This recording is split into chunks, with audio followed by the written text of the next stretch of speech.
রাজ্যের শিক্ষক কর্মচারীদের বকেয়া মিটিয়ে দেওয়ার জোরালো দাবি উঠেছে শিক্ষক কর্মচারীদের তরফে। চলতি বছরের 31শে অক্টোবরের মধ্যে সমস্ত বকেয়া মিটিয়ে দিতে হবে সপ্তম বেতন কমিশনের সুপারিশ অনুযায়ী। এক্ষেত্রে রাজ্যে অষ্টম বেতন কমিশন গঠনের জোরালো দাবিও করেছেন সরকারি কর্মচারীরা।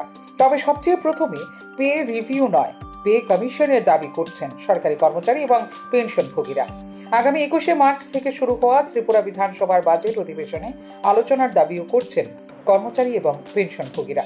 এদিকে চলতি বছরের 31শে অক্টোবরের মধ্যে বকেয়া মিটিয়ে না দিলে পরবর্তী অর্থ কমিশনে সেই টাকা কমিটেড হবে না, এমন অভিমত শিক্ষক কর্মচারী নেতৃত্বের।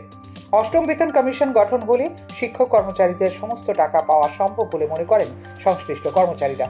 এক্ষেত্রে অনিয়মিত কর্মচারীদের নিয়মিতকরণের পাশাপাশি ফিক্সড পেতে চাকরির বদলে প্রথম দিন থেকে নিয়মিতকরণের থাকবে সুযোগ। এছাড়া ফিক্সড পেতে চাকরি প্রথা তুলে দেওয়ারও দাবি উঠছে জোরালোভাবেই।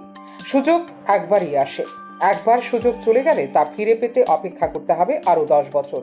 এর মধ্যে পরিস্থিতি পরিবর্তন ঘটে গেলে আর নাও আসতে পারে সুযোগ।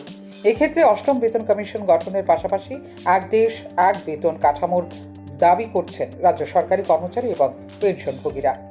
ফিউরো রিপোর্ট, নিউজ নাও।